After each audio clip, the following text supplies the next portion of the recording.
I want you to picture a successful Amazon seller. You're probably imagining big product launches, selling name brands, and overnight wins. But here's the truth. Those aren't the sellers who are quietly building 6 and 7 figure Amazon businesses. The real wealth in Amazon FBA is built in a very different way, and it's not flashy. In fact, most people would call it boring, but it's what actually works. I'm talking about a process on the surface that's so unexciting that most sellers completely overlook it. But for those who understand, it's an absolute game changer. It's the difference between chasing sales every month and building a business that pays you year after year. Most beginners actually skip over this approach because it doesn't give you that hint of excitement. They typically want big wins and big branded products. But here's the thing, this boring method is actually what top Amazon sellers rely on to grow their revenue month over month consistently without burning out. And in 2025, this method matters more than ever. The sellers who thrive are the ones who follow a process that is steady, predictable, and scalable. And once I stumbled upon this boring process, everything changed for my business. My income became predictable, and now I'm able to spend days in Italy, Spain, Cape Town, you name it, the list goes on forever. So in this video, I'm gonna walk you through what this boring but powerful method actually looks like. We'll break down the steps, why it works, and how you can apply it even if you're brand new to selling on Amazon FBA. And stick with me, because once you see how simple it really is, you might just realize how boring your goal was after all along. So let's dive into this boring strategy that everybody is doing to make money. And first of all, we're going to break this down into 3 sections. And the first section is going to be targeting niche and smaller categories, right? So let's dive right into it here on an Amazon listing. Most Amazon sellers think they have to target big brands like Nike, like Stanley, like all these big name brand products you see everywhere online. But the real winners are in the small categories, the small products that nobody is talking about, okay? And we're going to dive into how to take advantage of those way more rather than buying from Walmart, Target, any of those crazy retailers that literally everybody buys from, okay? So here you have a product here that you probably literally have never heard about, or even the brand, all right? So it's this Miller Contact Tint, very niche product that sells for $17.40. Now, on face value, most people or most potential Amazon sellers who come on these listings, they look at this product and say, okay, what can I sell it for on Amazon? So if we dive into the Amazon listing, it's selling for $21.50, right? For the pack of 10. Now it's the same exact listing, right? Pack of 10, same exact model and everything. But most sellers just click it off really quickly and they say, okay, there's no opportunity here because there's no money, right? If I bought this at $17.60, I would make no money on this, okay? I'd actually lose 20% ROI. That's a terrible business model. But often every seller overlooks, and everybody who I've talked to who is very successful in the industry is taking it the next step and having the most profitable decision you can make with Amazon by reaching out to the supplier. Chances are you've never heard of this store, weldingstore.com. Guys, they're not Walmart, they're not Walgreens, they're not one of the bigger retailers, right? They're a little bit smaller. I mean, they're big enough where we can buy from them and trust from them, but they're a little bit smaller. So all you literally have to do is go to the bottom of their page. Every single company has this, and go to their Contact Us page, okay? It's here on the left. Now, what's gonna pop up here is either a contact form, as you can see, or the company email. You can contact them in either way or call them if you're getting, if you really want to get an urgent response. And say, hey, we're looking to make a consistent purchase month over month, 50 units, 100 units, whatever the amount of units it is every month.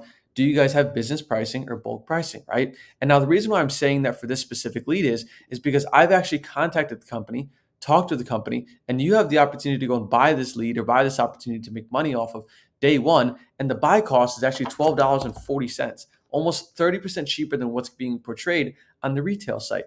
Now, you're probably saying, Jay, well, it's still not as profitable as we'd want it to be, right? Because it's 14% ROI.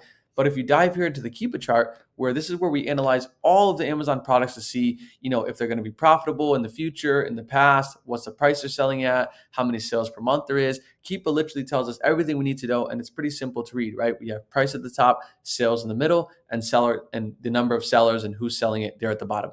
Now, if you look at it very closely and dive into it, you're going to notice that the buy box by FBA sellers is being won at $25.19. Now, this lower cost is being won by FBM sellers, and we're selling our products FBA. So we're not competing with these guys like Air Weld Online or these other FBM sellers, right? Like Eastern Welding Supply. We're competing with these FBA sellers who are selling at 25, 24, 41, 24, 96. That's more of our competition range, right? Because we're just selling a different strategy, a different model. We're not competing with FBM. And remember, Amazon's always going to favor the FBA sellers. So if I type in, let's just say 24.96, just for an example's sake, this turns out to be 39% ROI, $4.85. And chances are a product you've never heard of, and by just sending one extra email here to the supplier on if we can buy in bulk or buy at discounted pricing. Now, it's not like weldingstore.com is one supplier out of 100 million. There's thousands of suppliers who are happy to do this, and not wholesale suppliers or distributors. They're just retailers, right? Who have retail customers, have a mom and pop shop that people come into in person and purchase from, and they're happy to sell these products to you at bulk because they don't have to do much heavy lifting, right? They can build a relationship with you. They can make a lot of money from their retail store just by basically having a good customer and a good client. So that's one of the most important start off ways when getting going. Now, if we dive back into kind of what we're looking at here with the boring methods of Amazon, the second one is diversifying your purchases. So guys, I'm going to show you guys 3 Amazon listings here, right? So if we have 1, this contact tip Miller product, we have 2, this other Miller product. It's like a mask for respiration. And then we have 3, this Lennox product, okay? So across all 3 of these products, we have 200 plus sales per month, 100 plus sales per month, and 50 plus sales per month. If I had $1,000 in inventory to spend, right? Let's just say because we're starting off, we're getting new into Amazon and we have $1,000 that we want to make money with, right? Let's say, for example, at the bottom here, I'm on the SellerAmp, which is also the profit calculating tool. And if I dive into it and zoom into it a bit, you're going to see I'm changing the number of if I bought, right? It's essentially like this imagination tool where I'm saying that if I bought 80 units, how much would it cost me and how much profit would I make? So if I bought 80 units, it's just around $1,000, right? $992, and it would make us $388.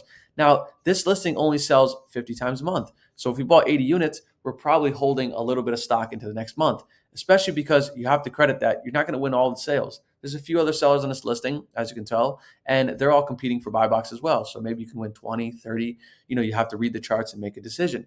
But one of the biggest ways to get around falling into this trap of having overstock on Amazon is just diversifying your inventory. Because guys, God forbid, if this listing just doesn't perform as well as you want it to, well, you have 2 other listings to basically invest inventory in. All right. It's Miller, this respirating mask, then this Lennox product, right? Now, if you spent 350, 350, and 350, and you tested each product and by shipping inventory into Amazon and seeing how well the sales actually was, well, then you're making a very calculated decision to where now you can invest more of your money the next time you buy inventory in one of these 3 products. And that very, very simple tip is going wide rather than deep. Instead of investing all of your money in this gem of a product that you think you found, by going wide and building an actual catalog of products, all the top sellers are finding success because when you build up your catalog and you have a really good top half of your catalog where you continue to invest in products on a month over month basis, then you're able to try and filter out new products at the bottom of your catalog and say, okay, this doesn't work well. This works well, this doesn't work well, and you're able to add new products and build a better top line of the catalog. And if it doesn't make too much sense, just drop it in the comments below, and I will, of course, answer it. But by having a stronger and stronger top half of products that you can sell, you're going to make better ROIs, better sales volume, and better profits every single month. So always diversifying your inventory. Now, I have a few notes here. So you shouldn't rely on one, product or category because the risk with Amazon changes, all right? There's competition spikes, there's supply chain issues, right? We didn't even really dive into that too much. But if this supplier can't produce this product or supply this product on an every month over month basis, and you only have one lead and that's all of your eggs in one basket, then what's going to happen in month 2 or 3 when the supplier doesn't have any stock? You're going to be sitting with no profit, no opportunity. So it's good where if you had other listings to basically dive inventory in, now you can diversify and move inventory into 2 products, right? And then find a new third one and build a bigger catalog, right? So it also, like I said, it creates steady income flow, right? So you have different products to make you money while maybe one can't perform or maybe one product is out of stock. And that's important when you're doing with online arbitrage and buying from retailers because not every retailer is going to have thousands of units in stock, all right? Next is building a balanced product portfolio. So you want to have these fast turnover items because even though it's a little bit of a smaller ROI, 20%, 25%, the biggest sellers on Amazon are selling through their inventory very, very fast, where they can take their inventory and roll it over into better inventory or double down on what they're doing. Because if you sit on listings that have 1, 2, 5, 10 sales per month, well, then you're waiting a long time to learn from experience and get your sales. So your inventory and your capital isn't rolling over. You're not seeing the good sales number and you're not getting any profit. So investing in fast movers, all right? Also, taking advantage of seasonal versus evergreen products, right? So having this big product portfolio is you're able to invest in Christmas items or Thanksgiving items at certain times, right? You don't have to do it all the time and invest all your money in it because you're going to have a catalog of products that sell all 12 months out of the year, right? That's what evergreen means, has consistent sales volume. And then in the big months like quarter four, you could add to your product catalog and double down on what you're doing. And now you can increase your revenue by, 30%, 50%, 60%, and having this mix, right? It's like team members. It's like having a sports team where you have, different positions on the team, and certain ones of them are doing different work and better work at different times of the game, right? Now, sourcing strategies for variety. So you want to have multiple suppliers on multiple brands that you're able to sell. So by buying from multiple suppliers, you're making sure that even if a supplier is out of stock, that you have a backup supplier, right? Or even if you're selling one brand and the supplier carries all of the products for that brand, now you have a new supplier to also sell a different brand. It's just about diversification, guys, right? It's very, very important, and kind of spreading that across different categories, different price points, because you never know what Amazon, right? And what could eventually happen. Next, let's talk about building a system and a virtual team. So almost every single seller who's doing seven figures at this point has proper systems and a proper teams, right? So what a system means, or an SOP you can call it, you have to basically understand what the process is of how you do it and replicate it so that how a team member could one day eventually do it, or how you can just go back to and handle it. If something happened on the account, you can go back and handle it because you had a system around it. If your buying process is like this on these certain products, well, then you can have a system around it so that someone else can follow it one day. And the first things to systemize are sourcing. So you can have a replenishable catalog of products to buy all year round and all the time, right? You're never running out of inventory, never running out of products to sell. You have a big catalog. Then you want to outsource or systemize, I would say, inventory management. That way you can keep tabs on lost inventory, inbound shipping to your warehouse or your prep center or your house. And that way there's no lost inventory. And then pricing and repricing automation. So that way you're always staying competitive on price, even when you're sleeping, even when you're traveling, even when you're working, whatever you're doing, you're able to stay competitive on price, get sales all throughout the day because you're not actually going onto Amazon and manually changing the price to try to compete with other sellers. It's just happening automatically. And there's softwares that are out there for 15 bucks a month, 25 bucks a month. And they literally, gain you a few extra thousand sales per month. And at a big scale, even more. Next, bringing a virtual team is one of the most important aspects of scaling your Amazon business because that's where it gets you hands off. And at this point, as you guys know, I have 5 virtual team members who do anything from product sourcing, from inventory management, from wholesale relationship building. And it's unbelievable because I don't have to work 24/7 throughout the day. I can actually let my team handle it and do it, right? So you have to also be ready to hire your first team member. You don't want to do it from day one and start paying a salary. You want to understand the business and then do it from there.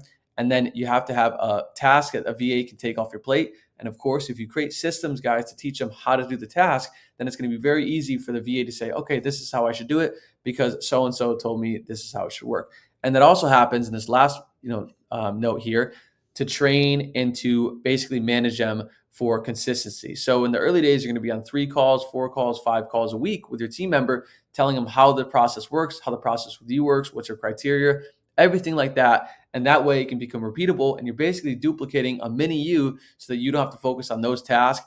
And I mean it, right? So I have my team members who have been with me for 3 years now, and we went through a lot of trainings and a lot of boot camps in the early days, and now everything's smooth sailing. We can communicate daily via WhatsApp or text, and I can send them Loom recordings once in a while, but it's not required to have weekly meetings, daily meetings, or monthly meetings because we know what the process is and we're replicating that day over day and month over month, right? And lastly, we're going to talk about KPIs and tracking metrics. If you're not seeing, your KPIs, key product indexes or performance metrics, then you're going to be basically losing out on a lot of money because you're not understanding how well things are going to sell, how well things expect to sell, why other listings move slower than others. You have to have these tracking metrics along with how much money you're spending on inventory.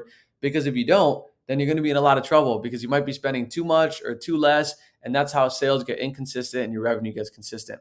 And you also obviously just want to have quality control while delegating and making sure that your business actually is growing in profit and revenue. And you're not just delegating tasks that another team member doesn't know how to do. You're delegating necessary tasks that are efficient to grow the business. So there we go. There's kind of a rundown on how sellers are basically doing this boring process to make 6, 7 figures a year and even 8 or 9 figures a year at this point. And it's what's actually working on Amazon. So If you like this video, as always, guys, please like and subscribe, as I'm gonna have more and more content coming out. And please put in the comments any video suggestions that you wanna see, because I will promise you I will make them and I will break them down exactly how you like it. So put video suggestions in the comment, and like and subscribe to keep supporting and so I can keep making these videos. All right, see you guys for now.